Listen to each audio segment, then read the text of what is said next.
আঞ্চলিক।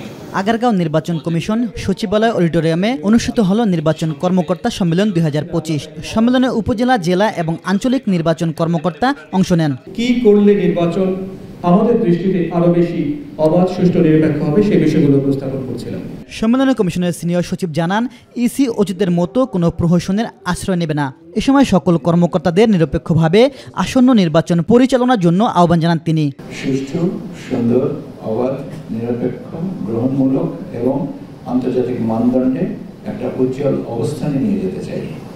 এবং এখানে সচিবালয় বসে আমরা যারা কাজ করি তাদের যেমন ভূমিকা আছে তার থেকে বেশি ভূমিকা আছে মাঠ পর্যায়ে যারা কাজ করছেন তাদের। নির্বাচন কমিশন পক্ষপাতমূলক নির্বাচনের চাপ দেবে না, বরং পেশাদারিত্বের সাথে কাজ করবে বলে জানান নির্বাচন কমিশনাররা।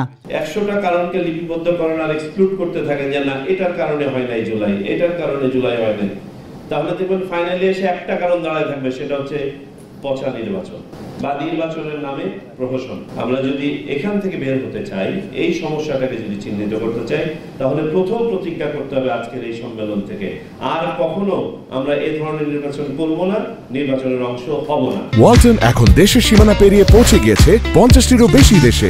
ওয়ালটন, ঘরে ঘরে, বিশ্বজুড়ে। আমরা আশাবাদী এই বাংলাদেশের নির্বাচন কমিশনের যে সাংগঠনিক কাঠামোটি দাঁড়াবে সেটি বিশ্বের একটি মডেল হিসেবে আসবে। একটি ঐতিহাসিক নির্বাচন জাতিকে উপহার দেওয়া হবে, এ বিষয়ে কমিশনের উপর প্রধান উপদেষ্টার পূর্ণ আস্থা রয়েছে বলে জানান প্রধান নির্বাচন কমিশনার এম নাসির উদ্দিন। আমরা কাউকে ফেভার করার জন্য ইনস্ট্রাকশন দেব না, আমরা কারো পক্ষে কাজ করার জন্য ইনস্ট্রাকশন দেব না। আমাদের ইনস্ট্রাকশন হবে সম্পূর্ণ আইনানুগ, বিধি মোতাবেক, আইন মোতাবেক সঠিক কাজটি সঠিকভাবে করার নির্দেশনা আমরা দেব এবং আমরা উইল মেক শিওর যে কাজটা সঠিকভাবে আপনারা করছেন। আমাদের উপরে আস্থা আছে বলেই কিন্তু উনি প্রতিনিয়ত বলে যাচ্ছেন যে আমি একটা ঐতিহাসিক নির্বাচন বাংলাদেশে দেব। সিইসি বলেন, আগামী নির্বাচন বিশেষ পরিস্থিতিতে অনুষ্ঠিত হবে, তাই বিশেষভাবে নির্বাচনের প্রস্তুতি নিতে হবে।